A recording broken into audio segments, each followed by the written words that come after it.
তো আমরা যদি দেখি আজকে আমরা যে চ্যাপ্টারটা নিয়ে আলোচনা করবো সেটা হচ্ছে designing global supply chain networks. তো এটা হচ্ছে চ্যাপ্টার 6 আমাদের বইতে। তা আমরা যদি একটু দেখি এখানে এখানে যে বিষয়টা আমাদের সামনে প্রথমেই চলে আসছে, impact of globalisation on supply chain network. তো আমরা যদি দেখি আসলে এই যে সাপ্লাই চেইন নেটওয়ার্ক বলতে আসলে কি বোঝায় বা কি বোঝানো হয়, এই বিষয়টা কিন্তু আমরা প্রথম ক্লাসে পড়েছিলাম। আমরা সেখানে দেখেছিলাম সাপ্লাই চেইনটা কি একটা নেটওয়ার্ক বা ওয়েব। কেন? কারণ এখানে 5টা স্টেজ টিপিক্যালি সাধারণত থাকে। কি কি? সাপ্লায়ার র ম্যাটেরিয়ালস দিচ্ছে কাকে? ম্যানুফ্যাকচারারকে।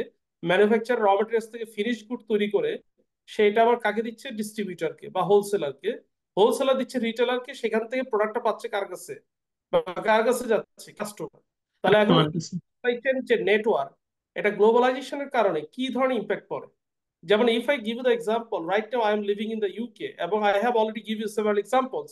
Several time I purchase the goods which are available in Bangladesh. For example, রুই রুই ফিশ, হিলসা ফিশ। যেমন আমি আপনাদেরকে বারবার বলছি যে আমি যদিও ইউকেতে থাকি, আমি কিন্তু বাংলাদেশি শাক সবজি অনেক কিছু কিনে থাকি। কি কিনি না? যেমন আপনাদের ক্লাসে মানে প্রায় সময় বলেছি যে কই মাছ কিনি, কখনো রুই মাছ কিনি, কখনো ইলিশ মাছ কিনি, কখনো আপনার এই যে আজকে আজকে যেমন এই যে সিম কিনলাম, আরেকদিন কচুরমুখী কিনলাম, কোনোদিন ভেন্ডি কিনলাম। তাহলে এই যে প্রোডাক্ট গুলো, যেগুলো বাংলাদেশি প্রোডাক্ট, তো আমি পাচ্ছি কোথায়? বসে ইউকেতে। How is it possible brother? Is it possible without globalisation? Globalisation ছাড়া কি এটা সম্ভব? নো কি স্যার। ভাই? Without globalisation. তাহলে এখন এই যে প্রোডাক্টটা আপনার কোথা থেকে কোথায় আসতেছে? বাংলাদেশ থেকে ইউকেতে। তাহলে এই যে একটা supply chain network, because of globalisation কি ধরনের ইম্প্যাক্ট পড়তে পারে? তো এখানে দেখুন প্রথমে বলা হচ্ছে opportunities to simultaneously grow revenues and decrease cost. এখন এটা কিন্তু একটা অপরচুনিটি কার সাথে? বিজনেসম্যানের কাছে। আগে সে বিজনেস করতো শুধুমাত্র বাংলাদেশে, এখন সে কোথায় বিজনেস করে? পুরো ওয়ার্ল্ডে। তাহলে তার কি রেভিনিউ কি বাড়ার সম্ভাবনা আছে না? কি বলেন ভাই, বাড়ার সম্ভাবনা আছে কি নাই? কি আমার কথা কি শুনতে পাচ্ছেন? জি। জি মার্কেট ছিল, বাড়বে। ওয়ার্ল্ডে হচ্ছে তার মার্কেট, তাহলে তার রেভিনিউ বাড়বে। আর আপনি সবসময় আপনারা জানেন যে যখন আপনার প্রোডাক্ট প্রচুর পরিমাণে বিক্রি হয়, তখন এভারেজ কস্টিংটা কি হয়? কমে আসে না ভাইরা? জি স্যার। আপনি যখন জি। অনেক অনেক বেশি পরিমাণে প্রোডাক্ট তৈরি করবেন এবং বিক্রি করবেন, তখন কিন্তু আপনার কস্টটা কি হয়? ওভারঅল কস্টটা কমে আসে কিন্তু। তাহলে প্রথমে আমরা কি কি বললাম? আমরা বললাম অপরচুনিটির কথা। এরপর দেখেন but accompanied by significant additional risk. But কিছু কিছু অতিরিক্ত ঝুঁকিও কিন্তু আছে। তা এখন এই ঝুঁকিগুলো কমাতে হলে আমার কি নিতে হবে? কিছু মিটিগেশন স্ট্র্যাটেজি বা কিছু কৌশল নিতে হবে। গত ক্লাসে আপনাদের একটা ভিডিও দেখাইছিলাম, মনে আছে? ওই যে জাহাজে হামলা করতেছে ইয়েমেনি হুতিরা, কি মনে আছে জি। ভাইরা? জি জি জি স্যার। এখন এই যে আপনার গ্লোবালাইজেশনের কারণে আপনার প্রোডাক্ট এক দেশ থেকে এক দেশে যাচ্ছে, কিন্তু যখন সাপ্লাই দিচ্ছে সেখানে জাহাজে কারা হামলা করতেছে? আপনার বিভিন্ন দেশের জলদস্যু বলেন, সামরিক বাহিনী, তারা হামলা করে। তো এটাকে একটা রিস্ক। এবং এই রিস্কের ফলে দেখা গেল কি, বিশ্বের সর্ববৃহৎ যে জাহাজ কোম্পানি, তারা কি বলছে? তারা জাহাজ চলাচল স্থগিত করছে। আর আরেকটা কোম্পানি কি বলছে? তারা প্রায় 250 মাইল ঘুরে আফ্রিকা মহাদেশ দিয়ে জাহাজ চালাবে। তাহলে এটা কি করলো? তারা রিস্কটাকে মিনিমাইজ বা মিটিগেশন করলো। তো এখন এই কারণে বলা হচ্ছে, আপনি দেখেন আরেকটা বিষয় এখানে বলছে বিল্ডিং ফ্লেক্সিবল প্রোডাকশন ক্যাপাসিটি। এখন মনে করেন আপনি প্রোডাক্ট তৈরি করেন 100টা, কমও না বেশিও না, 100টা প্রোডাক্ট মেশিন চালাইলে 100টা প্রোডাক্ট তৈরি হয়। এখন আপনার যদি কোনো কারণে ডিমান্ডটা ওয়ার্ল্ড মার্কেটে বেড়ে যায়, তাহলে আপনার যদি প্রোডাকশন যদি ফ্লেক্সিবল না হয়, যদি ফিক্সড হয়, ফিক্সড মানে কি 100টা মানে 100টাই, কমও না বেশিও না, তাহলে আপনার প্রোডাক্ট কি অতিরিক্ত তৈরি করতে পারবেন? ডিমান্ডটা কি আপনি ধরতে পারবেন? কি পারবেন ভাই? পারবেন না। তো ফ্লেক্সিবল মানে কি, যখন আমার প্রয়োজন আমি অতিরিক্ত প্রোডাক্ট তৈরি করবো, যখন ডিমান্ডটা বেশি থাকবে। আবার যখন আমার ডিমান্ড কম, প্রয়োজন আমি প্রোডাক্টটা কি করব? উৎপাদন কম করব। কমায় এখন দিব। এই কি বলা হচ্ছে? Suitable risk mitigation strategy. এখন এই যে আমরা বললাম এডিশনাল রিস্ক, কি ধরনের এডিশনাল রিস্ক আছে? যেমন ধরেন ন্যাচারাল ডিজাস্টার। আপনি যখন জাহাজে যখন আপনার প্রোডাক্ট পাঠানো হয়, অনেক সময় আপনি কি হইতে পারে? বৃষ্টি হইতে পারে, ঝড় হইতে পারে। আবার কোন দেশে ব্যবসা করেন, সেখানে বন্যা হইতে পারে, ভূমিকম্প হইতে পারে, কি পারে না? তারপর দেখেন শর্টেজ অফ স্কিল রিসোর্স। আপনি যেখানে বিজনেস করেন সেখানে স্কিল ওয়ার্কফোর্স না থাকতে, হিউম্যান রিসোর্সের অভাব থাকতে পারে। জিও পলিটিক্যাল আনসার্টেনটি, এই যে এখন আপনি মিডল ইস্টে যুদ্ধ, একটা জিও পলিটিক্যাল আনসার্টেনটি। ইউরোপে যুদ্ধ, একটা জিও পলিটিক্যাল আনসার্টেনটি। তারপর দেখেন বলা হচ্ছে টেরোরিস্ট ইনফ্লেটেশন অন কার্গো। কার্গোতে যে কোনো সময় টেরোরিস্ট অ্যাটাক করতে, সোমালিয়ান জলদস্যু তারা অ্যাটাক করতে পারে। ভোলাটিলিটি অফ ফুয়েল প্রাইস, এই যে তেলের মূল্য যে কোনো সময় আপস এন্ড ডাউন হচ্ছে। কারেন্সি বেশি ফ্লাকচুয়েট, যারা এখন বাংলাদেশে ব্যবসা করে তারা জানে কারেন্সি ফ্লাকচুয়েশন কারণে, ডলার সংকটের কারণে অনেকে এলসি খুলতে পারতেছে না। তারপর দেখে পোর্ট অপারেশন কাস্টম ডিলে, যেমন বাংলাদেশের জন্য এটা নিত্য নৈমিত্তিক ঘটনা যে প্রোডাক্ট আসে কিন্তু ডিলের কারণে তাদের কি হয়, প্রোডাক্ট প্রোডাক্ট ডেলিভারি খরচটা অনেক বেশি বেড়ে যায়। তো performance of the supply chain partner, এখন দেখা গেলো একটা সাপ্লাই চেইনের পার্টনার থাকে 5 জন, একটা সাপ্লায়ার, একটা হচ্ছে কি প্রডিউসার, একটা হচ্ছে কি আপনার হোলসেলার, রিটেলার, কাস্টমার। এখন কোনো একটা কারণে যদি কোনো একটা পার্টনার যদি ঠিকমতো পারফর্ম না করে, এটাও কি হয়, সাপ্লাই চেইন নেটওয়ার্কটা কিন্তু ওয়েল পারফর্ম করতে পারে না। যেমন আমরা যদি এখন একটা ভিডিও দেখি, ভিডিও দেখলে দেখবেন আপনাদের কিছু বিষয়, একটা প্র্যাকটিক্যাল বিষয় সম্পর্কে আপনারা জানতে পারবেন। যখন কোনো জাহাজ সমুদ্র যাত্রায় বের হয় তখন ভিডিওটা কি দেখা যাচ্ছে ভাই? একটু হ্যাং করছে, অসুবিধা নাই, just give me a second. জি কোনো জাহাজ সমুদ্র যাত্রায় বের হয় তখন কেবলই সামুদ্রিক ঝড় আর উঁচু উঁচু ঢেউয়ের মোকাবেলা করতে হয় না, মানে এই যে সামুদ্রিক ঝড় এবং উঁচু উঁচু ঢেউ, এটা কিন্তু একটা প্রবল কি রিস্ক, ওই যে ন্যাচারাল ডিজাস্টার, বরং চলতি পথে অপ্রত্যাশিত চ্যালেঞ্জের চোখ রাঙানিও থাকে, যেমন জলদস্যুদের আক্রমণ। জলদস্যু, এই যে টেরোরিস্ট অ্যাটাক। আর সোমালিয়ান জলদস্যুদের কথা গোটা দুনিয়াই জানে। একটা গবেষণায় এসেছে জাহাজ কোম্পানিগুলোকে বছরে $16 বিলিয়ন লোকসান গুনতে হয়। সমুদ্রযাত্রায় বিলম্ব এর একটা কারণ, তবে সবচেয়ে বড় কারণ জলদস্যুদের উৎপাত। এই সোমালিয়ান যে একটু আগে জলদস্যুরা বলছিলাম আক্রমণ ডিলেস ইন দা পোর্ট, কি মনে আছে ভাইরা? কি মনে আছে? হুম এই দেখেন আরেকটা কারণ, ন্যাচারাল ডিজাস্টার বলেন, ডিলেস ইন দা পোর্ট বলেন, টেরোরিস্ট অ্যাটাক বলেন, এগুলো প্রত্যেকটা কিন্তু একটা কারণ কিন্তু। আক্রমণের জন্য তিনটে স্থানকে বেছে নেয়: এক, সোমালিয়ান সাগর; দুই, গার্ডারফুই চ্যানেল; তিন, গালফ অব এইডেন। এশিয়া থেকে যেসব জাহাজ ইউরোপ যায় সেগুলো এইডেন উপসাগর হয়ে সুয়েজ খালের মধ্য দিয়ে ভূমধ্যসাগরে পৌঁছায়। গোটা দুনিয়ার ব্যবসা বাণিজ্যের একটা বড় অংশ এইডেন উপসাগর দিয়েই হয়ে থাকে, আর এখানেই সোমালিয়ান জলদস্যুদের হামলার শিকার হওয়ার ভয় থাকে। হাজার বছর ধরেই জাহাজে জলদস্যুদের আক্রমণ চলে আসছে। প্রযুক্তির কারণে যেমন জলদস্যুদের হাতে স্বয়ংক্রিয় অস্ত্র পৌঁছে গেছে, তেমনি জাহাজগুলো অ্যান্টি পাইরেসি টেকনিক ব্যবহার করে থাকে। মাল বহনকারী জাহাজগুলোই সোমালিয়ান জলদস্যুদের প্রধান টার্গেট।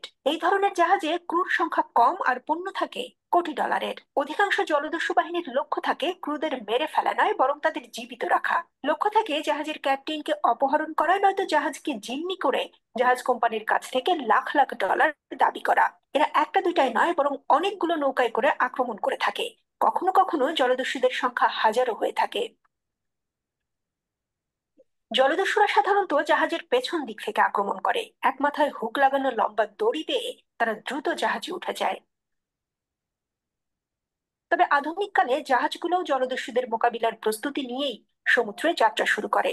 দস্যুদের আনাগোনা টের পাওয়া মাত্রই কোস্টগার্ডের সাথে যোগাযোগ করেন জাহাজের ক্যাপ্টেন, আর জাহাজের গতি বাড়িয়ে দেয়া হয়। এর ফলে জাহাজের চারপাশে যে ঢেউ তৈরি হয় তা জলদস্যুদের নৌকাগুলোর জন্য এক ধরনের প্রতিবন্ধকতা তৈরি করে। এক্ষেত্রে বিভিন্ন ধরনের প্রযুক্তি ব্যবহার করা হয়ে থাকে। এর মধ্যে জলকামানকেই সবচেয়ে কার্যকর হিসেবে ধরা হয়। জাহাজগুলোতে অসংখ্য জলকামান থাকে। প্রত্যেকটা নজল থেকে প্রতি মিনিটে 1350 গ্যালন পানি ছোড়া যায়। এই পানির পরিমাণ এমন যে একটা সুইমিং পুল 10 মিনিটে পূর্ণ হয়ে যায়।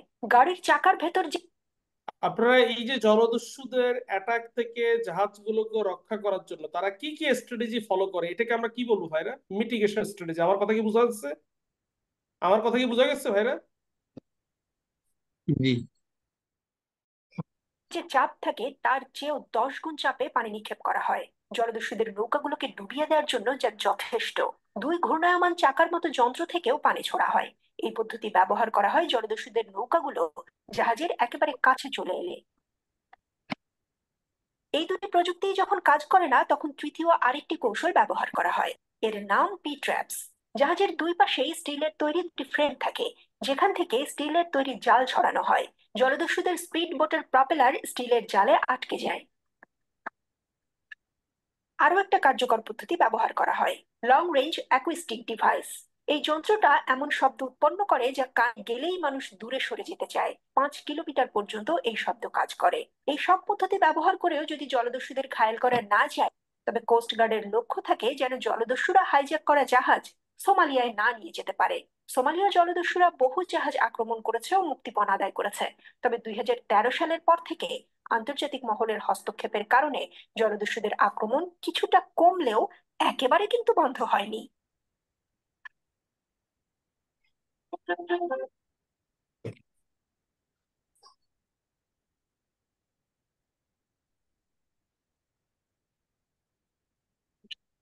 মানেই যেন মিথ্যে মিথ্যে খেলা।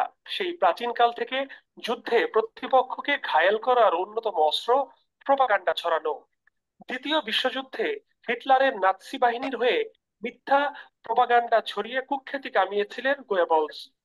রাশিয়া ইউক্রেন যুদ্ধে যেন সেই দায়িত্ব নিয়েছে ইউক্রেনের সরকার এবং সামরিক বাহিনীর মুখপাত্র, যুক্তরাষ্ট্রের গোয়েন্দা সংস্থা সহ তাদের মদতপুষ্ট বিভিন্ন সংবাদ মাধ্যম, যার সর্বশেষ উদাহরণ রাশিয়ার হাইপারসনিক কিনঝাল মিসাইল ইউক্রেন কর্তৃক ধ্বংস এবং রাশিয়া কর্তৃক প্যাট্রিয়ট এন্টি এয়ারক্রাফট মিসাইল ধ্বংসের পাল্টাপাল্টি দাবিকে ঘিরে। আচ্ছা, যাই হোক, এটা আপনারা, আমি যেটা বলতে চাচ্ছি, তারা রাশিয়ার, এটা দেখানোর উদ্দেশ্য ছিল এই যে আপনার রাশিয়া এবং ইউক্রেন যে যুদ্ধ, এটাও কিন্তু এক ধরনের আপনার ইম্প্যাক্ট করে কোথায়, গ্লোবালাইজেশন যে সাপ্লাই চেইন নেটওয়ার্ক, এটাকে আমরা কি বলবো, ওয়্যার। তো সবাইকে আমরা বুঝতে পারছি যে আসলে কি কি রিস্ক ফ্যাক্টর গুলো হতে পারে। এই যে একটু আগে যে আপনারা দুটো ভিডিও দেখলেন, একটা পুরো দেখলেন, সেখানে কি দেখলেন, সেখানে ন্যাচারাল ডিজাস্টার একটা হতে পারে।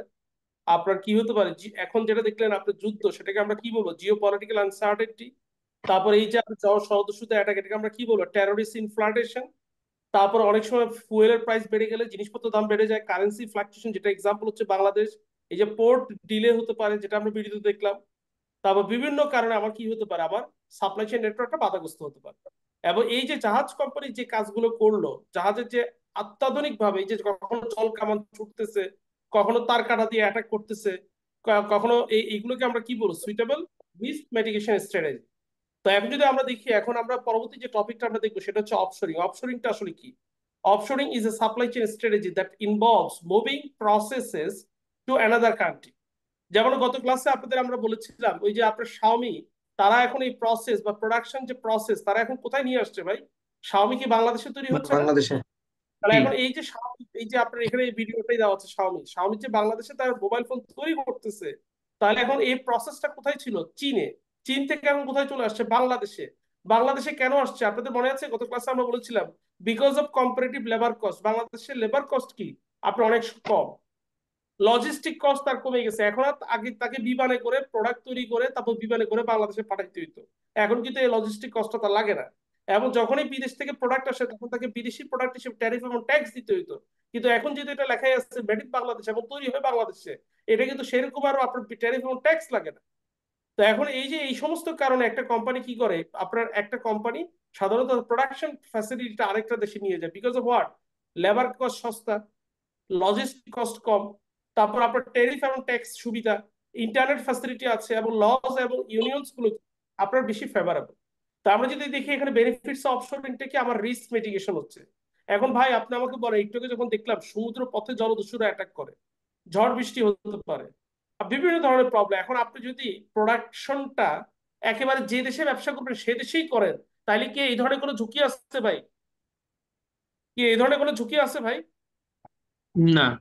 তারপর ধরেন এই যে আপনার ট্যাক্স এন্ড আদার বেনিফিটস, আপনি যখন প্রোডাক্টটা চীনে তৈরি করে বাংলাদেশে নিয়ে আসেন, তখন এয়ারপোর্টে আপনাকে শুল্ক কর্মকর্তারা ধরবে, কেন? ট্যাক্স দিতে হবে। কিন্তু বাংলাদেশে তৈরি হলে তখন কিন্তু এই ট্যাক্সটা অনেক কমে আসবে, আপনার কস্ট কমে আসতেছে। কারণ আপনার আপনার আপনার ওয়ার্ক ফোর্স সস্তা, চিপ, কমপ্লিট অ্যাসিস্ট্যান্স পাচ্ছেন গভর্নমেন্টের কাছ থেকে, বেটার কন্ট্রোল। আপনি যদি ওই দেশে যে দেশে ব্যবসা করবেন সেই দেশে যদি প্রোডাকশন থাকে, আপনার হাতে কন্ট্রোলটা কি থাকবে, অনেক বেশি রাখবে। আপনি 24/7 মানে 24 ঘন্টা, সপ্তাহে 7 দিন 24 ঘন্টায় আপনি সবাইকে সাপোর্ট দিতে পারবেন। স্ট্রিমলাইন প্রসেস, তার মানে কি আপনাকে এখনই অর্ডার দেওয়া হয়েছে, আপনি ইনস্ট্যান্টলি প্রোডাক্টের অর্ডারটা নিয়ে আপনি অতি দ্রুত প্রোডাক্টটা তৈরি করে দিতে পারবেন। তো এখন এই যে বিভিন্ন কারণে সাধারণত কি করে একটা কোম্পানি অফশোরিং করে থাকে। তো আমরা যদি এই ভিডিওটা একটু খেয়াল করে দেখি, সবাইকে ভিডিওটা দেখতে পাচ্ছেন? Let's have a sesh on offshoring and reshoring. Now, offshoring is simply business activities or processes. ভিডিওটা কি দেখা দেখা যাচ্ছে? যাচ্ছে না স্যার। আচ্ছা, আমি দেখাচ্ছি। এখন কি দেখা যাচ্ছে? এখন দেখা যাচ্ছে। On offshoring দেখেন and এখানে আমরা যেটা দেখবো, আমরা এতক্ষণ দেখলাম অফশোরিং। অফশোরিং মানে কি, মনে করেন শাওমি চীন থেকে বাংলাদেশে আসছে, এটাকে আমরা কি বলবো ভাইরা, অফশোরিং। এখন কোনো একটা কারণে বাংলাদেশে ব্যবসা করা যাচ্ছে না, তখন শাওমি আবার কি করবে, চীনে ফিরে গেল। যখন চীনে ফিরে যাবে, তখন সেটাকে আমরা কি বলবো? রিশোরিং। আমার কথা বুঝাচ্ছে জিনিসটা? সবাইকে আমার কথা বুঝতে পারছেন? জি জি। এবার দেখেন অফশোরিং এবং রিশোরিংটা একটু ভালো মতো দেখেন। Reshoring. Now, offshoring is simply business activities or processes that are moved abroad or internationally. Trends that we've seen over the last few decades: manufacturing that's moved to China or to India, call centers that have moved to the Philippines, or IT services that have moved to Poland. দেখেন আপনার যখন business activity এবং process move করে কোথায় বিদেশে, যেমন ধরেন এখন দেখা যাচ্ছে কি ম্যানুফ্যাকচারিং ফ্যাক্টরি গুলো কোথায় হচ্ছে? চীন এবং ইন্ডিয়াতে। যেমন দেখেন অ্যাপেল কোথায় তৈরি হয়? চায়নাতে তৈরি হয়। তো এবার দেখেন কল সেন্টার কোথায় হচ্ছে? ফিলিপাইনে। আইটি সার্ভিসটা কোথায় যাচ্ছে? পোল্যান্ডে। তখন এটাকে তারা কি বলছে? অফশোরিং। Now, why would you do এখন প্রশ্নটা হচ্ছে হোয়াই, কেন কোম্পানিগুলো বিদেশে যাচ্ছে প্রোডাকশন করতে? কেন বিদেশে যাচ্ছে কল সেন্টার নিয়ে? কেন আইটি সার্ভিসের জন্য বিদেশে যাচ্ছে? তার রিজন গুলো কি একটু আগে যদিও আমরা বলছি, তারপর ওনার মুখ থেকে শুনুন। offshoring? Well, number one, to reduce your cost. এক নাম্বার কারণটা কি? Reduce cost. কস্ট কমে যায়। কি ধরনের কস্ট কমে? এই যে প্রোডাকশন কস্ট কমে, র মেটেরিয়ালস কস্ট কমে যায়, কম্পোনেন্ট কস্ট কমে, লেবার কস্ট কমে, তারপর কি লেবার স্কিলস এটাও কি আমার অনেক কম লেগে যাচ্ছে। The particular cost will be dependent on the business, but it could be production costs. Maybe some form of cheaper capital costs exist internationally, or raw material costs can be reduced because of location or because of proximity. Component costs, labor costs, maybe lower wages, maybe the fact there's no minimum wages in other countries. Labor skills as well could be better. Maybe there's a larger talent pool in a particular country, and that would lead to better quality. And secondly, to increase revenues. আপনি যদি খরচ কমে ভাই, revenue কি automatic বাড়বে না আপনার ব্যবসায়? জি। খরচ কমে তাহলে তো এটা অটোমেটিক রেভিনিউটা আবার বেড়ে যাবে। Increase revenues, maybe you're an MNC, you're a multinational corporation, and you want to be nearer to a growing market. For instance, the middle class of China, the growing middle class of China.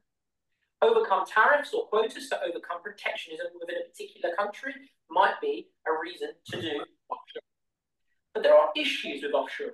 Firstly, the initial transition costs to go and move your whole factory abroad internationally, and therefore you're exposed to exchange rate risks and also CSR risks. And on top of that, it'll be compounded because you now have added pressures on your logistics team within your operations, and therefore the entire supply chain will have added pressures. Could that affect lead times? Now, there's been a trend in recent years away from offshoring towards reshoring. And reshoring is simply the opposite. It's simply bringing business activities or processes back to the home country. For instance, the UK. তার মানে দেখতে পাচ্ছেন যখন আপনার business activities বিদেশ থেকে নিজের দেশে ফিরে আসবে তখন সেটাকে আমরা কি বলবো? রিশোরিং। যেমন ইউকে তার example. And the reasons why this has happened is because of 1, 2, 3, and 4. You can overcome these problems if they become too cumbersome for your particular business, but also it gives you a contemporary marketing angle because of the extent of offshoring that's happened over the. তো সবাইকে আমরা বুঝতে পারছি অফশোরিং এবং রিশোরিংটা কি ভাইরা? সবাইকে আমরা ক্লিয়ার? সবাইকে আমরা ক্লিয়ার? আচ্ছা, এখন দেখেন এই যে প্রোডাকশন অফশোরিং আর হচ্ছে সার্ভিস অফশোরিং। আপনার শাওমি যখন বাংলাদেশে আসছে চীন থেকে, এটাকে আমরা কি বলবো? প্রোডাকশন অফশোরিং নাকি সার্ভিসেস অফশোরিং ভাই? সার্ভিস কি সবাই কি service service service production offshoring. Chandika Hathurusingha উনি শ্রীলঙ্কা অস্ট্রেলিয়া থেকে বাংলাদেশে আসছে কি দিতে? বাংলাদেশ ক্রিকেট দলকে সার্ভিস দিতে। তাহলে এটাকে আমরা কি বলবো? প্রোডাকশন অফশোরিং নাকি সার্ভিস? সার্ভিস। এই যে আমি বাংলাদেশ থেকে ঢাকা বিশ্ববিদ্যালয় থেকে ইউকে তে আসছি আমি রিসার্চ সার্ভিস দিতে, তাহলে আমার এটা কি ধরনের অফশোরিং? প্রোডাকশন অফশোরিং নাকি সার্ভিসেস অফশোরিং? আবার যখন আমি এখানে 4 বছর থেকে বাংলাদেশে যখন ফিরে যাব তখন এটা কি হবে? এটা কি অফশোরিং হবে নাকি রিশোরিং হবে? এটা কি ধরনের রিশোরিং হবে? প্রোডাকশন না সার্ভিস রিশোরিং? সার্ভিস। কি সবাইকে আমার কথা বুঝতে পারছেন? সবাইকে আমরা ক্লিয়ার? জি স্যার। আচ্ছা, এবার দেখেন এই যে অফশোরিং ডিসিশনটা আসলে মাঝে মধ্যে এই অফশোরিং ডিসিশনটা আপনার ফেল করে।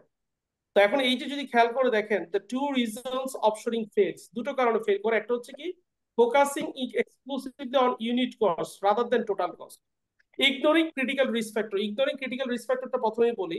এই যে আপনারা একটু আগে আপনারা দেখছেন যে আপনি যখন ব্যবসা করবেন সেখানে যুদ্ধ লেগে যেতে পারে, ডলার ক্রাইসিস দেখা দিতে পারে, আপনার কি হতে পারে, আপনার জলদস্যু অ্যাটাক করতে পারে, বিভিন্ন ধরনের অস্থিরতা। অনেক সময় কি হয়, আপনি যখন ব্যবসা করেন এই ক্রিটিক্যাল রিস্ক ফ্যাক্টর গুলো আপনি অনেক সময় কনসিডার করেন। তো এই কারণে কি হয়, অপশনিং এর ডিসিশনটা আপনার ভুল হতে পারে বা ব্যর্থ হতে পারে। আর আরেকটা হচ্ছে, আপনি সবসময় দেখেন যে আপনার প্রোডাক্টটা তৈরি করতে কয় টাকা লাগে। এখন ধরেন আপনাদেরকে আমি যদি প্রশ্ন করি ভাইরা, এই যে আপনারা বাংলাদেশে মনে করেন আম কিনে খাইলেন, এই যে আপনার আমের মৌসুমে কত টাকা করে কিনছিলেন আম? আপনি জুন জুলাই মাসে আমের 8 কেজি টাকা, কত টাকা? 70-80 70 স্যার। 80। আর আমরা এখানে আম কিনে খাইছি আপনার আপনার বাংলাদেশি, তাও আপনার 1 কেজি না, আপনার ধরেন 800 গ্রাম, যেটা 800 গ্রাম আম কিনে খাইছি বাংলাদেশি টাকায় প্রায় আপনার 5,000 টাকা। তো এখন আপনারা এখন 70 টাকা দিয়ে, আর আমরা 1 কেজিও না 800 গ্রাম খেতেছি 5,000 টাকা। তার কারণটা কি ভাই? ইউনিট কস্ট কিন্তু আপনার 50 টাকা। তো এখন এই রাজশাহীর আমটা যখন ঢাকাতে যায় তখন 20 টাকা আপনার কি এডিশনাল কস্ট। আর আপনার যখন এটা ইউকে তে আসে, কিভাবে আসে? বিমান পথে, তাহলে আপনার কস্টটা হুম, কি আরো বেড়ে যায়? জি, এখন আপনি কিছু কিছু যে প্রবলেমটা হয়, যে আমরা যখন আপনার অপশনিং ডিসিশনটা নিই শুধুমাত্র প্রোডাকশন কস্ট হ্যাঁ, হিসাব করি, কিন্তু ইউনিট কস্ট বাদও এটা যে প্যাকেজিং কস্ট আছে, আপনার অ্যাডভার্টাইজিং কস্ট হতে পারে, আপনার ট্রান্সপোর্টেশন কস্ট হতে পারে, এই টোটাল কস্টটাকে আমরা কনসিডার করি না। আর আপনি যদি টোটাল কস্টটাকে যদি কনসিডার না করেন তাহলে আপনার কি হবে? আপনি ব্যর্থ হবে। তো এখন এখানে সেই কথাটাই বলছে, প্রথমত হচ্ছে আপনার focusing exclusively on unit cost rather than total cost. আর একটা হচ্ছে ক্রিটিক্যাল রিস্ক ফ্যাক্টর, এটাকে আপনি ইগনোর করেন। যেমন এখানে অনেকগুলো কথা আছে, আমরা যদি একটু এখানে আপনার এগুলো এগুলো দেখতে বুঝতে হবে, খুব বেশি ইম্পর্টেন্ট না। টোটাল কস্টের ভিতরে কি কি আসবে? Supplier price, terms and condition, delivery cost, আমার এই যে ভাড়া কত লাগতেছে, জাহাজ ভাড়া, বিমান ভাড়া, কোয়ালিটি, কস্ট অফ কোয়ালিটি। এখন আপনি যদি মনে করেন লাক্সের কথা চিন্তা করেন, সেম কোম্পানি ইউনিলিভার বাংলাদেশে যখন বিক্রি হয় 60 টাকা 70 টাকা দাম, আবার ইউকে তে যখন বিক্রি হয় 2,000 3,000 টাকা দাম। কারণ কি? কোয়ালিটি ডিফার করে। তো এখন কাস্টমার ডিউটিস যদি লাগে, আপনি আপনি যে জায়গায় ব্যবসা করেন সেখানে ভ্যাটের পরিমাণ বেশি, আপনার লোকাল ট্যাক্স আছে, তখন আপনার কি হবে? কস্টটা বেড়ে যাবে। আপনার যদি কোনো কারণে আপনি সেখানে স্টাফের বেতন বেশি, এখন আপনাকে যদি ভাই আমরা জিজ্ঞেস করি, ভাই এই যে ধরেন ইউকে তে আমি যখন মার্কস এন্ড স্পেন্সারে যাই, আমি যখন প্রাইমার্কে যাই, আমি যখন H&M এ যাই, আমি যখন বিভিন্ন ধরনের দোকানে যাই, আমি যে ধরনের জামা কাপড় কিনতে যাই, লেখা আছে মেড ইন বাংলাদেশ। তাহলে আমার প্রশ্ন হচ্ছে ভাইরা, এই যে প্রোডাক্ট গুলো তারা মানে তারা টেকনোলজিক্যালি এত সাউন্ড, এত বেশি ভালো, তাহলে প্রোডাক্ট গুলো কেন তারা বাংলাদেশে তৈরি করে? তারা কি ইউকে তে তৈরি করতে পারে না? তার কারণটা হচ্ছে, আপনার ইউকে তে একটা শ্রমিককে যদি 1 ঘন্টা কাজ করাইতে হয়, 1 ঘন্টা, তার ন্যূনতম মজুরি হচ্ছে আপনার 11.5 পাউন্ড 12 পাউন্ড। 12 পাউন্ড যদি হয় 1 ঘন্টা কাজ করে, তো বাংলাদেশে যখন একটা ফ্যাক্টরি ওয়ার্কার, ভাই কত ঘন্টা কাজ করে একটা ফ্যাক্টরি ওয়ার্কার বাংলাদেশে? 10 ঘন্টা, 8-10 ঘন্টা। আচ্ছা ধরলাম আমরা 10 ঘন্টা, 10 ঘন্টা যদি কাজ করে তাহলে তাকে আপনার প্রাত্যহিক তার বেতন হবে ধরলাম 11 পাউন্ডই ধরি, 110 পাউন্ড। 110 পাউন্ড যদি আপনার টাকার রেট, এখন আপনার আপনার পাউন্ডের রেট হচ্ছে 155 পাউন্ড। তো 10 পাউন্ড মানে কত? 1550 টাকা। আরো ধরেন 150 টাকা যদি যোগ করেন আপনার 1800 টাকা। তা 1800 টাকা যদি আপনার একদিনে তার বেতন হয়, তাহলে তার 10 দিনে বেতন কত হবে ভাই? 18,000 টাকা। আর 30 দিনে তার বেতন কত হবে? 30,000, 3 8 24, 54,000 টাকা তাকে বেতন দেওয়া লাগবে 30 দিনে। তো বাংলাদেশে কি ভাই 54,000 টাকা দেওয়া লাগে একজন একটা শ্রমিককে না মাসে? স্যার, কত না। টাকা দেন? 5-6 হাজার টাকা, 8,000 টাকা, এর বেশি কি দেয় ভাই? কি দেয় এর বেশি? ওটি সব 12,000 13,000 আসছে স্যার। তাহলে সব 12-13 হাজার টাকা। তাহলে আর যদি ইউকে তে করতো তাহলে তার কত দেওয়া লাগতো? 54,000, 55,000, 56,000, 60,000 টাকা। তাহলে এখন এই যে তার মানে তাদের কারোর উদ্দেশ্যটা হচ্ছে, যখন আপনার বাংলাদেশে তৈরি করা হয় তখন কি হয়, আপনার এই যে প্রচুর পরিমাণে যে আপনার যে মানে শ্রমিকের যে খরচটা, এটা তার কিন্তু কমে যাচ্ছে।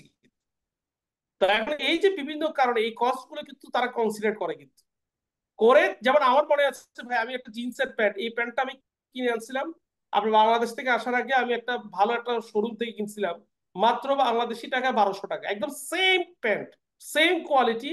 আমি গতবার আপনার বক্সিং হলিডে, তার মানে বক্সিং ডে থেকে তো 26শে ডিসেম্বর প্রচুর ছাড় দেয় পুরো পৃথিবীর উন্নত দেশগুলোতে, আমি সেখান থেকে দেখলাম সেম আমার যে ওই জিন্সের প্যান্টটা 30 পাউন্ড দাম। তো 30 পাউন্ড মানে কত? আপনার বাংলাদেশি টাকা প্রায় 5,000 টাকা।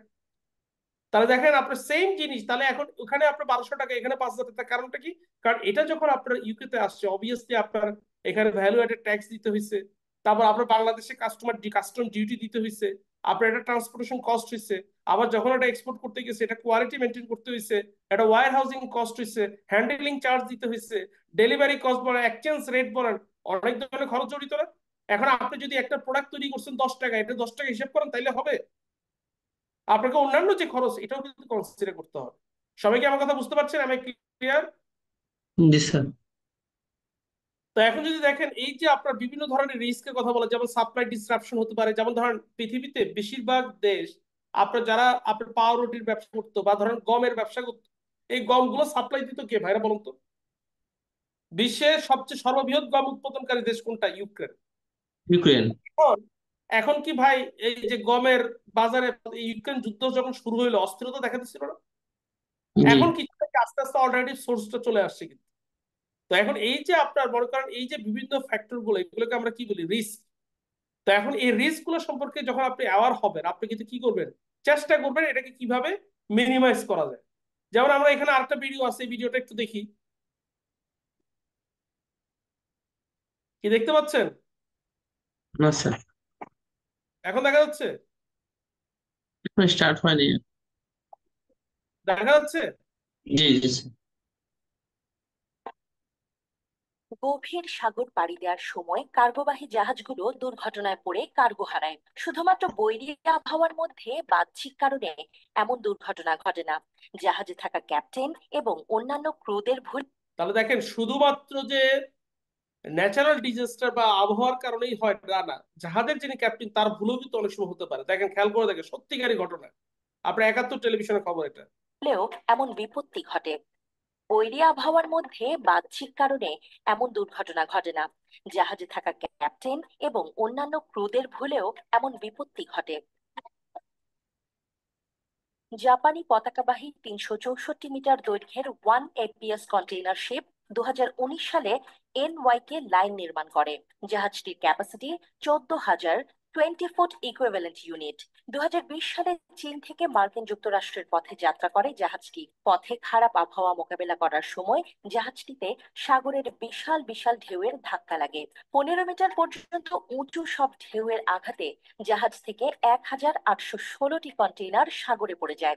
জাহাজে রয়ে যাওয়া অনেক কন্টেইনার ক্ষতিগ্রস্ত হয়। সমুদ্রে পড়ে যাওয়া কন্টেইনারগুলোর 64টিতে ক্ষতিকর পদার্থ ছিল। হাওয়াই দ্বীপপুঞ্জ থেকে 1,600 নটিক্যাল মাইল উত্তর পশ্চিমে এই অঘটন ঘটে।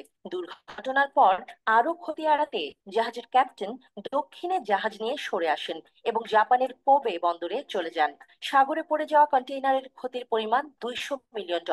এটি পৃথিবীর ইতিহাসে দ্বিতীয় বৃহত্তম কন্টেইনার দুর্ঘটনা। খারাপ আবহাওয়ার কথা জেনেও টাইট শিডিউলের চাপে ওই যাত্রায় গিয়েছিলেন 1 APS এর ক্যাপ্টেন।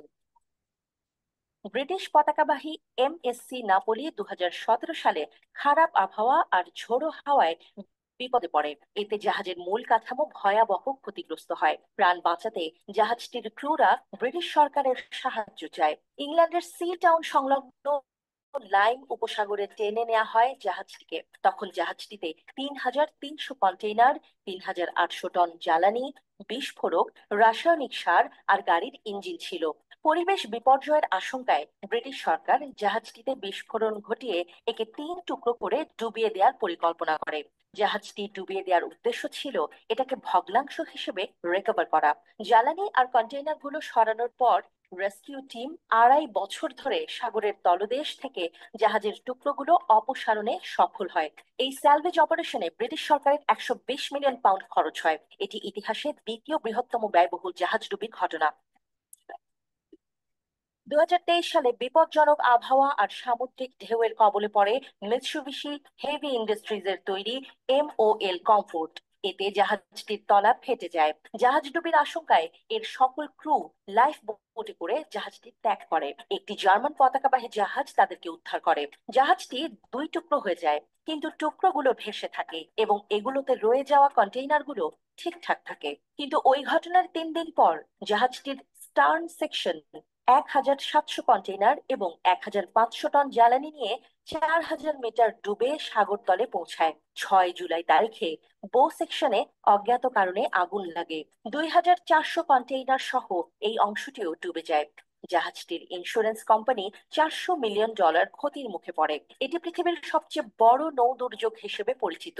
পরে ইন্স্যুরেন্স কোম্পানিটি মিৎসুবিশি হেভি ইন্ডাস্ট্রিজের বিরুদ্ধে MOL কমফোর্টের ডিজাইনের ত্রুটির অভিযোগ তুলে মামলা করে। কি ভাইরা দেখতে পাচ্ছেন আপনার কত রকমের দুর্ঘটনা এবং কি পরিমাণ রিস্ক আপনারা দেখতে পাচ্ছেন? জি স্যার। সবাইকে দেখতে লাস্টে যে মেসেজটা ছিল আপনারা দেখেন আপনার পৃথিবীর ইতিহাসে যে 2023 সালে যে ঘটনাটা, তো এই ঘটনাটা যখন রিস্ক আপনার যখন ঘটলো তখন সে ক্ষতিপূরণটা কোথা থেকে পাইলো? কোম্পানিটা ইন্স্যুরেন্স কোম্পানি থেকে। তাহলে এই যে ইন্স্যুরেন্স এটাও কিন্তু একটা রিস্ক মিটিগেশন স্ট্র্যাটেজি। কিন্তু আবার আরেকটা জিনিস খেয়াল করে দেখেন, জাহাজের নকশায় ত্রুটি আছে বলে ইন্স্যুরেন্স কোম্পানি কি করলো? তাদের ভিতরে মামলা করলো। তার মানে এই যে যদি জাহাজের কোনো ত্রুটি থাকে সেটাও কিন্তু আপনাকে দূর করতে হবে, এবং যদি করতে পারেন তাহলে কিন্তু আপনার ঝুঁকির পরিমাণটা কি হবে? কমে আসবে। আমার কথা কি বোঝা যাচ্ছে? Am I clear? আমি কি বুঝতে পারছি ভাইরা? জি স্যার। এখন যদি একটু খেয়াল করে দেখেন, এখানে বলা হচ্ছে দেখেন যে good network design can play a significant role in mitigating supply chain risk. Number one, good network design. তার মানে আপনি কোন পথে, আপনি দেখেন এই যে আমরা বেশ কিছু ঘটনা দেখলাম, তার ভিতরে প্রথম যে ঘটনাটা যদি আপনি খেয়াল করে দেখেন, জাহাজের ক্যাপ্টেন জানতো যে আবহাওয়া খারাপ হবে এবং সামনে উত্তাল সমুদ্র, তারপরও সে যাত্রাটা স্টার্ট করছিল। কেন স্টার্ট করছিল ভাই? তার শিডিউলটা কি ছিল? টাইট। তার মানে সে এক যাবে, সেখানে মালামাল গুলো নামাবে, আবার আরেক জায়গায় তাকে সার্ভিস দিতে হবে। তো এখন আপনি যদি তাড়াহুড়া করেন, নেটওয়ার্ক ডিজাইনটা যদি প্রপার না হয়, সতর্ক না থাকেন, তাহলে কিন্তু আপনার খবর আছে। এবং বলছে every mitigation strategy comes at a price and may increase other risk. এবং সবসময় মাথায় রাখতে হবে আপনি সবসময় মিটিগেশন স্ট্র্যাটেজি নিতে হবে, এবং এটা নিলে আপনি যত বেশি সতর্কতা অবলম্বন, যেমন আপনি যদি মনে করেন আপনার বাসায় একটা তালা লাগাইবেন সতর্কতা স্বরূপ পাবে, তো তালা লাগাই তো একটা খরচ আছে। আবার আপনি মনে করেন তালার বাইরে দরজার মেইন দরজার বাইরে একটা কেসি গেট লাগাবেন, তো ওই গেটটা লাগাইতে হবে, একটা খরচ আছে না? আবার আপনি চিন্তা করলেন বাসার চারিদিকে একটা কি করবেন, আপনি একটা বাউন্ডারি ওয়াল দিবেন, কি একটা খরচ আছে না ভাইরা? তো এখন এই প্রত্যেকটা ক্ষেত্রে কিন্তু আপনার কিছু না কিছু খরচ আছে, কিন্তু এবং এটা আপনাকে করতে হবে। এবং mitigation strategy along with the financial strategy, তার মানে আপনি যখনই মিটিগেশন স্ট্র্যাটেজির কথা চিন্তা করবেন তখন কিন্তু অবশ্যই আপনাকে ফাইন্যান্সিয়াল স্ট্র্যাটেজি এটার কোথাও কিন্তু মাথায় রাখতে হবে। তো এখন যদি একটু খেয়াল করে দেখেন এখানে কি, এখানে তিনটা কথা আপনারা একটু খেয়াল করে দেখবেন রিস্ক মিটিগেশন স্ট্র্যাটেজি। তার ভিতরে প্রথমটা হচ্ছে কি দেখেন, ইনক্রিজ ক্যাপাসিটি। তো এখন increase capacity what does it mean? That means that যে আপনি যখন আপনার ক্যাপাসিটি বেশি হবে, যেমন আপনার যে শুধুমাত্র প্রাকৃতিক দুর্যোগ থেকে আপনার কোনো কারণে আপনার ক্ষতি হতে পারে তা না, কোনো একটা কারণে মনে করেন আপনার প্রোডাক্টের ডিমান্ড ওয়ার্ল্ডে অনেক বেড়ে গেছে। তো এখন যদি ডিমান্ড যদি বেড়ে যায় এবং আপনি যদি সাপ্লাই দিতে না পারেন, তাহলে তারা কাস্টমার কি বসে থাকবে আপনার জন্য ভাইরা? না। কি কাস্টমার থাকবে? তখন তারা কি অল্টারনেটিভ খোঁজা শুরু করবে না? জি। এখন এই কারণে বলা হচ্ছে তখন আপনাকে কি করতে হবে, আপনার রিস্ক মিটিগেশন স্ট্র্যাটেজি হিসেবে কি করতে হবে, আপনার বিজনেসটাকে আপনি এমন ভাবে ডিজাইন করবেন, আপনার ফ্যাক্টরিটাকে এমন ভাবে ডিজাইন করবেন, যদি প্রয়োজন হয় তাহলে যেন আপনি ক্যাপাসিটি বাড়াতে পারেন। যেমন আপনি দেখবেন করোনার সময় আমাদের কি হলো, রোগী হসপিটালে জায়গা দিতে পারতেছে না, তখন আপনি কি করছেন, আপনার বেশিরভাগ হসপিটাল যাদের ক্যাপাসিটি লিমিটেড, তারা কিন্তু কোনো না কোনো ভাবে 10টা 20টা 15টা করে হলে সিট বাড়াইছে, কি বাড়াইছে না? জি। তাহলে এই যে ক্যাপাসিটি এটা কি করতে হবে? বাড়াইতে হবে। তারপর দেখেন গেট রিডান্ডেন্ট সাপ্লাই। মনে করেন আপনি যদি একজনের কাছ থেকে সাপ্লাই নেন, কোনো কারণে যদি সে সাপ্লায়ার আপনাকে প্রোডাক্ট সাপ্লাই না দেয়, আপনার প্রোডাকশন কি চলবে না বন্ধ হয়ে যাবে? কি চলবে না বন্ধ হয়ে যাবে ভাই? বন্ধ হয়ে যাবে স্যার। তাহলে এখন আপনি যদি একের অধিক আপনি একজনের কাছ থেকে সব প্রোডাক্ট না নিয়ে যদি 4 জনের কাছ থেকে নেন 25% করে, তাহলে কোনো কারণে যদি একজন যদি সাপ্লাই নাও দেয়, তাহলে বাকি 3জন যদি সাপ্লাই দেয়, কিছুটা হলো কি আপনার ব্যবসা চলবে না? জি। তার মানে হচ্ছে আপনাকে রিডান্ডেন্ট সাপ্লাইয়ের কাছ থেকে একজনের উপর নির্ভরশীল না হয়ে আপনার একের অধিক সাপ্লাই ঠিক করতে হবে। ইনক্রিজ রেসপন্সিভনেস, তার মানে হচ্ছে আপনাকে চেষ্টা করতে হবে কাস্টমারের যে চাহিদা আছে, কারণ this is the age of customer satisfaction, this is called marketing. এখন আপনি যে রেসপন্সিভ কাস্টমার কি চায়, যেমন দেখেন ইউনিলিভার কোম্পানি তারা দেখছে যে ইউরোপের কাস্টমার তারা কি চায়, কোয়ালিটি। আবার যখন মিডল ইস্টে গেছে তারা কি চায়, প্রোডাক্টটা হালাল কিনা। আবার যখন তারা বাংলাদেশের মতো দেশে আসছে তারা দেখছে প্রোডাক্টের প্রাইসটা রিজনেবল কিনা। তো এখন এইভাবে আপনি এক এক জায়গায় যখন সে ব্যবসা করতে যাবেন, সেই জায়গার মানুষ সেই জায়গার জনগণ কি চায় সেটা মাথায় রেখে আপনাকে ব্যবসা করতে হবে। সবাইকে ক্লিয়ার? জি। সবাইকে ক্লিয়ার? আচ্ছা, যেমন দেখেন increase inventory, increase flexibility, pool aggregate demand, increase source capability. তার মানে হচ্ছে এখানে যদি খেয়াল করে দেখেন প্রত্যেকটা ক্ষেত্রে আপনার যখন প্রয়োজন হবে আপনি ইনভেন্টরি বাড়াবেন। যেমন আপনাদেরকে মনে আছে ভাই, আপনার কিছুদিন আগে যখন করোনার সময় পৃথিবীতে তেলের দাম একেবারে সস্তা হয়ে গেছিল, যখন করোনার সময়, আপনাদের মনে আছে কিনা? আপনাদেরকে মনে আছে করোনাকালীন সময় জি পৃথিবীতে তেলের দাম একদম সস্তা হয়ে গেছিল, পানির দামের মতো। জি জি তখন পৃথিবীর বিভিন্ন দেশ কিন্তু তেল কিনে তেল মজুত করছে, কিন্তু বাংলাদেশ কি করতে পারছে? পারে নাই। কেন পারে নাই? কারণ বাংলাদেশে সেটা মজুত করার মতো কোনো মজুদাগার নাই। আছে ওই যে একটা ইস্টার্ন রিফাইনারি আছে চিটাগাঙ্গে, আর একটা সরকারি একটা আছে, এখানে যতটুকু রাখা যায় ততটুকুই রাখছে। তাহলে এখন যদি বাংলাদেশের যদি ইনক্রিজ, আপনার যদি মজুদাগার থাকতো, রাখার মতো জায়গা থাকতো, যখন আপনার সস্তা সাপ্লাই পাবে তখন কিন্তু সে রাখতে পারতো। কিন্তু ফ্লেক্সিবল না, অনেক সময় ফ্লেক্সিবল হোয়াট ডাজ ইট মিন? আপনার যখন দরকার এটা প্রোডাকশন বাড়াইতে পারে না, যখন দরকার নাই প্রোডাকশন কমাইতে পারে না। তো এখন এই যে বিষয়গুলো আপনাকে মাথায় রাখতে হবে। তো এখন এই যে ফ্লেক্সিবিলিটি কথা যখন বলছে, বলা হচ্ছে what kind of flexibility, there are three kind of flexibility. Number one, new product flexibility. এখন আপনি মনে করেন এমন একটা জায়গায় ব্যবসা করেন, তারা নতুন নতুন প্রোডাক্ট চাচ্ছে, এখন আপনি নতুন নতুন প্রোডাক্ট আনার মতো আপনার সামর্থ্য আছে কিনা। যদি থাকে তাহলে আপনি কি হবে? আপনি নিউ প্রোডাক্ট ফ্লেক্সিবল হবে। মিক্স ফ্লেক্সিবিলিটি কি? মিক্স ফ্লেক্সিবিলিটি হচ্ছে আপনি কখনো কোনো কোনো কোনো কাস্টমার একই প্রোডাক্ট পছন্দ করে না, তখন তারা কি চায়? ভ্যারাইটি। তো এখন জি ভ্যারাইটি যখন দিতে পারবেন তখন সেটাকে কি বলা হচ্ছে? Mix flexibility. flexibility, যেমন ধরেন আপনি চালের ব্যবসা করেন, আপনার দোকানে মনে করেন আতপ চাইল বলেন, পলাও চাইল বলেন, বাসমতি চাইল বলেন, সুগন্ধি চাইল বলেন, সব চাইল আছে, মোটা চাইল বলেন, চিকন চাইল বলেন, আপনি ফাইজম চাইল বলেন, সব ধরনের চাল আছে। তার মানে আপনি কি? আপনি হচ্ছে mix flexibility, everything is available here. What you may choose anyone whatever you can wish. আপনি যেটাই চান আপনি সেটাই নিতে পারবেন। এটাকে কি বলা হচ্ছে? Mix flexibility. আর ভলিউম ফ্লেক্সিবিলিটি হচ্ছে কি? আপনার ভলিউম ফ্লেক্সিবিলিটি হচ্ছে আপনি একটা দোকানে গেছেন, বলে ভাই এই প্রোডাক্টটা আছে বাসমতি চাল, বলে হ্যাঁ আছে। ভাই আমার বাসমতি চাল লাগবে কতটুকু? আমার 500 কেজি বাসমতি চাল লাগবে। এখন আপনি যদি 500 কেজি দিতে পারেন তার মানে আপনি কি? Volume flexibility. তার মানে আপনি যে কোনো পরিমাণের প্রোডাক্ট সাপ্লাই দিতে আপনি সক্ষম। তাহলে ফ্লেক্সিবিলিটি কয় প্রকার ভাইরা? একটা হচ্ছে নিউ প্রোডাক্ট ফ্লেক্সিবিলিটি, একটা হচ্ছে তিন ম্যাক্স প্রকার। মিক্স ফ্লেক্সিবিলিটি, আরটা হচ্ছে কি? ভলিউম। Volume flexibility. কি মনে থাকবে তো নাকি? জি পরীক্ষায় এই ধরনের প্রশ্নই থাকবে যে মানে কত ফ্লেক্সিবিলিটি কয় রকম। তারপর ধরুন বলে দিলাম যে introduces new products into your market at A rapid rate. What kind of flexibility? এটা কি new product flexibility, mix flexibility, না ভলিউম ফ্লেক্সিবিলিটি, নাকি উপরে কোনোটাই না? তাহলে অ্যান্সারটা কি হবে বলো তো ভাইরা? তাহলে অ্যান্সারটা নিউ কি হবে? Product flexibility. সবাই কি আমার কথা বুঝতে পারছেন? সবাই কি ক্লিয়ার? আচ্ছা, এখন ট্রেনিংটা, আপনি যখন ওয়ান টু ওয়ান কাউকে সার্ভিস দেন তখন আমাকে সেটাকে কি বলে? ডেডিকেটেড নেটওয়ার্ক বলি। আপনি যখন ভাই সেলুনে যখন যান, এখন সেলুনে আপনাকে হেয়ার ড্রেসার চুল কাটে, উনি কি একই সাথে দুইজনে চুল কাটে নাকি একজনের চুল কাটে ভাই? একজন আছে। তাহলে এই এই এটাকে তখন আমরা কি বলি? Dedicated service. তো একই রকম ভাবে ধরেন মনে করেন আপনার, ধরেন বাংলাদেশে একটা কোম্পানি তার 65টা জেলায় 65টা তার ফ্যাক্টরি এবং ওয়্যার হাউস আছে, এবং প্রত্যেকটা ওয়্যার হাউস প্রত্যেকটা ফ্যাক্টরি শুধুমাত্র ওই জেলার মানুষকে সার্ভিস দেয়। তার মানে সেটাকে আমরা কি ধরনের নেটওয়ার্ক বলবো? Dedicated network. কি আমার কথা কি ক্লিয়ার? আমি কি বুঝতে পারছি? Am I clear? জি স্যার। আর ফুললি ফ্লেক্সিবল নেটওয়ার্কটা কি? মনে করেন আপনার বাংলাদেশে চারটা জেলা, আপনার চারটা ওয়্যার হাউস আছে, চারটা চারটা আপনার আপনার কি আছে? প্রোডাকশন ফ্যাসিলিটি আছে, ফ্যাক্টরি আছে। এইখান থেকে আপনি বাংলাদেশের যে কোনো জায়গায় প্রোডাক্ট সাপ্লাই দিতে পারেন, যে কোনো ধরনের প্রোডাক্ট তৈরি করতে পারেন। তখন সেটাকে আমরা কি বলবো? Fully flexible network. কি আমার কথা ক্লিয়ার? জি যেমন ধর আমি যে যে টিচিং করতেছি ভাই, আমি কি শুধুমাত্র একজন পড়াইতেছি নাকি একসাথে অনেকে পড়াচ্ছি? কি অনেকে পড়াচ্ছি না? জি তার মানে ওয়ান কাইন্ড অফ কি? এটা ফুললি ফ্লেক্সিবল সার্ভিস। ফুলি ফ্লেক্সিবল নেটওয়ার্ক। তারপর দেখেন chain network with one long. তার মানে দেখেন এখানে মনে করেন আপনি ঢাকায়, ঢাকার পাশাপাশি সাভারের প্রোডাক্ট সাপ্লাই দিচ্ছেন কাছাকাছি, এইখানে ইনি মনে করেন কুমিল্লা পাশাপাশি ফেনীতে প্রোডাক্ট সাপ্লাই দিচ্ছে, ইনি মনে করেন বরিশাল পাশাপাশি ভোলাতে সাপ্লাই দিচ্ছে, আর এই ভদ্রলোক ভোলা এবং ঢাকা দুই জায়গায় প্রোডাক্ট সাপ্লাই করতেছে। তাহলে মানে এটা হচ্ছে কি? এটাও চেইন নেটওয়ার্ক, কিন্তু একটা চেইন কি? লম্বা, লং। কি আমার কথা কি বোঝা গেছে? ক্লিয়ার? আমার কথা কি ক্লিয়ার?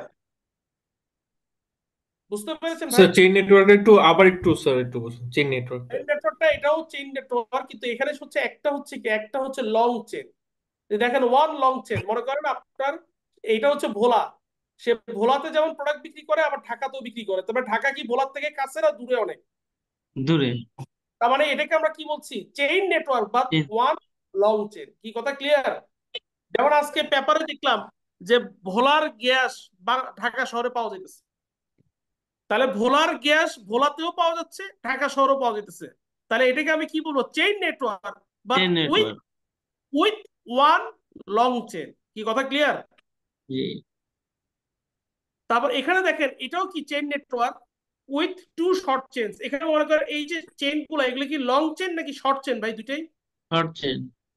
তাহলে এখানে সেই কথাটাই বলছে। তার মানে আপনাকে বুঝতে পারছেন চেইনিংটা কি? সবাইকে ক্লিয়ার? সবাইকে আমরা বুঝতে পেরেছি? জি স্যার। আচ্ছা, তো এখন দেখেন বলা হচ্ছে ডিসকাউন্টেড ক্যাশ ফ্লো অ্যানালাইসিস। আপনাকে এগুলো সব বাদ দেন, আমি আপনাদের একটু ভেঙে বলি। 1992 সালে 91 সালে, আমার মনে আছে 91 সালে সম্ভবত, আমি তখন আপনার ওই যে আমাদের ঢাকা শহরে বীরপুরে থাকতাম, সেখানে কোনো উঁচা বিল্ডিং বলতে একটি ছিল, গ্রামীণ ব্যাংক। তা আমি বাজারে গেছিলাম, আমাদের ওই যে ছেলেপেলেরা মিলে আমরা মানে ওই চড়ুই ভাতি মানে ওই যে পিকনিক অ্যারেঞ্জ করতাম। তো আমার দায়িত্ব ছিল বাজার করা। তো বাজারে গিয়েছিলাম, তখন গরুর মাংস কিনেছিলাম আপনার ধরেন 2 কেজি। 2 কেজি গরুর মাংস কিনছিলাম আপনার 30 টাকা করে, 60 টাকা দিয়ে। একটা ডিমওয়ালা ইলিশ মাছ কিনছিলাম 60 টাকা দিয়ে। 7 টাকা, 7 টাকা, 7 শুধু। বুঝছেন আপনার? আপনার পেঁয়াজ 2 টাকা কেজি। তাহলে আপনি আমাকে বলেন আজকে, তখন 1992 91 সাল, আজকে হচ্ছে কত 2023 সাল, আজকে যদি আমি বাজারে যাই 30 টাকায় গরুর মাংস পাবো? না স্যার। 2 টাকা পেঁয়াজ পাবো? না। 8 টাকায় দামের 2.5 কেজি ইলিশ মাছ পাবো, ডিমওয়ালা ইলিশ। প্রশ্ন না। তাহলে এই যে টাকার মূল্য কমলো না? কি কমছে কিনা বলেন? 1993 জি সালে জি। টাকার দাম 2023 same। এখন মনে করেন আপনি আমাকে 1990 সালে আমাকে দিচ্ছেন মনে করেন 1 লক্ষ টাকা। তা আমি যদি 2023 সালে আপনাকে 1 লক্ষ টাকা দিই, ভাই এই টাকার কোনো দাম আছে আপনার? না আপনার স্যার। এখন বছর পরে তখন না। এটাকে আমরা ডিসকাউন্টেড ক্যাশ ফ্লো অ্যানালাইসিস। কেন এই জিনিসটা জরুরি? এই জিনিসটা জরুরি এই কারণে, আচ্ছা আমি একটু ভেঙেই বলি। এখানে অনেকগুলো ফ্যাক্টর আছে, এগুলো আপনার, এগুলো হচ্ছে ম্যাথমেটিক্স, আপনার দরকার নেই এগুলো। যেমন ধরেন আপনি একটা বিজনেসের, তো চুক্তি যখন করছেন 2021 সালেও আপনার ডলারের রেট ছিল $1 = 80 টাকা। আজকে 2023 সালে $1 = আপনার 120 টাকা, 22 টাকা, 25 টাকা, 30 টাকাও আছে। কি আছে না ভাইরা? কি আমি জি। কি ভুল বলছি?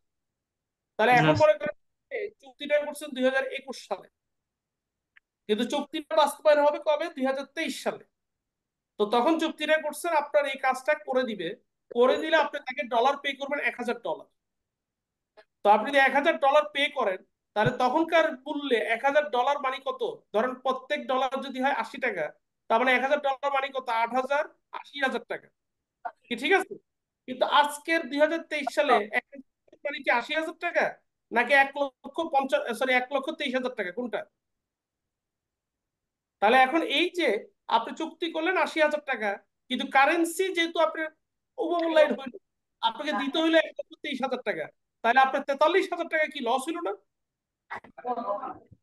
হলো কিনা জি বলেন ভাইরা? জি। তখন এটা করা হয়, তখন এই যে ক্যালকুলেশনটা ডিসকাউন্টেড ক্যাশ ফ্লো অ্যানালাইসিস। তো এই কারণে এই যে রিস্কটা, এই রিস্কটা কমাতে হইলে কি করা হয় বলেন তো? কি করা যায়, কি করা যেতে পারে আমাকে বলেন, একজন বলেন। এই যে আমি চুক্তিটা করলাম, চুক্তি বাস্তবায়ন করলাম 2 বছর পরে, তখন আমাকে বেশি টাকা পে করতে হয়েছে, কারণ ডলারের দাম বেড়ে গেছে। তাহলে এই যে ক্ষতি, এই ক্ষতি কমাইতে হলে আমার কি ধরনের রিস্ক মিটিগেশন স্ট্র্যাটেজি আমি নিতে পারি? যে এই কি ধরনের স্ট্র্যাটেজিক প্ল্যানিং বা ফাইন্যান্সিয়াল প্ল্যানিং আমি নিতে পারি বলেন তো? বলেন ভাইরা, এই ক্ষতি কমাইতে হলে আমি কি, এনিওয়ান? স্যার প্রাইসিং বাড়ায় রাখতে পারি। প্রাইসিং বাড়ায় রাখলে তো কি লাভ হলো? এখন প্রাইসিং যদি বাড়ায় রাখেন মানে এটা কি লাভ হলো? ধরুন আপনার প্রাইসিং বাড়ায় বলতে কি বলতেছেন? যে আপনার প্রাইস বাড়ায় রাখলেন, তো আপনার তখন তো সে তো আপনার কাজ নাও করতে পারে, কারণ আপনি তো কম্পিটিটিভ প্রাইস দিতে পারছেন না তাকে। আপনার যেটা হতে পারে দেখেন, পৃথিবীতে যেটা কমন প্র্যাকটিস, যে এখন যেটা মানে ইউজুয়ালি করা হচ্ছে, যেমন ধরুন আপনি 2021 সালে চুক্তি করলেন, চুক্তি মূল্য হচ্ছে $1,000। তখন আপনার বলা হয় যে $1000 ইকুইভ্যালেন্ট টু লোকাল কারেন্সিতে আসে। এখন যেটা হচ্ছে 2023 সালে আমাদের এই যে ভ্যালুটা সর্বোচ্চ আমরা 10% বেশি কনসিডার করব, এটা ডলারে হোক বা টাকায় হোক। তো এখন 10% বেশি কনসিডার করবো মানে কত? আপনার ধরেন 80,000 টাকা, এটা কিন্তু হয়ে গেছে কত? 1,23,000 টাকা। তো এখন 10% কনসিডার করবো, তার মানে কত? আমার 80,000 টাকা, যদিও আমার এখন $1,000 তো 1,23,000 টাকা, কিন্তু আমি 1,23,000 টাকা দিব না, যেহেতু আমি বলে দিচ্ছি সর্বোচ্চ 10% আমি বেশি মূল্য দিব। সেই ক্ষেত্রে 88,000 টাকা আমার লোকাল কারেন্সি ইকুইভ্যালেন্ট টু আমার যে ডলার, আমি সেটা পে করবো। কি আমার কথা কি বোঝা যাচ্ছে? আমি ক্লিয়ার? আমি কি বুঝতে পারছি ভাইরা? স্যার আরেকবার বলেন।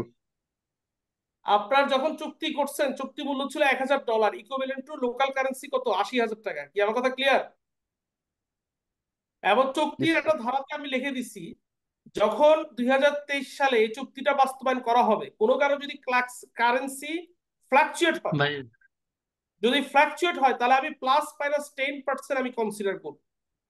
তার মানে এই যে মনে করেন 80,000 টাকা ছিল 2021 সালে, এটা এখন হয়ে গেছে 1,30,000 টাকা। আমি আপনাকে 1,30,000 টাকা দিব না, আমি সর্বোচ্চ 10% অতিরিক্ত টাকা আপনাকে দিব।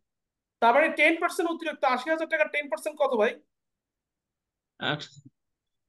8,000 টাকা। হাজার। তার মানে আমি 80,000 যোগ 8,000 কত? 88,000 টাকা আপনাকে দিতে বাধ্য, নট মোর দেন 88,000 টাকা। আর যদি আপনি টাকায় নেন ভালো, আর যেহেতু এটা ইন্টারন্যাশনাল বিজনেস, আপনাকে 88,000 টাকা ইকুইভ্যালেন্স টু আপনাকে আমি ডলার পে করব। কি আমার কথা কি বোঝা যাচ্ছে জিনিসটা?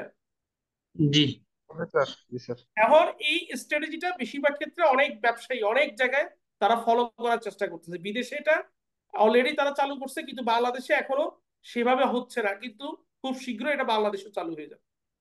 তাহলে এখন দেখেন, এই যে আনসার্টেনটি, এটা কমাতে হলে আপনাকে এইভাবে প্ল্যানিং করতে হবে। এটা ফাইন্যান্সিয়াল বলেন, স্ট্র্যাটেজিক বলেন, আপনার ডিফারেন্ট রিস্ক কনসিডার করতে হবে, ফাইন্যান্সিয়াল অ্যানালাইসিস করতে হবে। পেস্টাল, পেস্টাল মানে কি ভাইরা বলুন তো দেখি? পি ফর কি? Political factor. ই ফর কি? ইকোনমিক। এস ফর কি? Social. T for technological. E for কি? আপনার এনভায়রনমেন্টাল। আর এল ফর কি? আপনার লিগাল। এই ফ্যাক্টর গুলো আপনাকে কনসিডার করতে হবে। সবাইকে আমরা ক্লিয়ার? পেস্টাল মানে কি? সবাই কি ক্লিয়ার?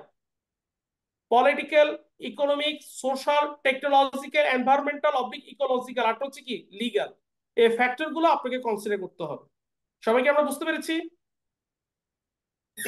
স্যার একবার একটু বললে ভালো হতো। কোনটা আবার বলবো বলো তো? কত নম্বর পয়েন্ট? স্যার কেস্টেলের ওই ফর্মগুলো sir, political, political, economic, environment, political, E for economic, economic, S for social, social, for technological, technological, আর ই ফর হচ্ছে environment, environmental, oblique ecological, same. আর এল ফর হচ্ছে কি লিগাল। লিগ্যাল। কি হয়েছে? লিখেছেন? সবাই জি কি স্যার, লিখেছেন? Thank you sir.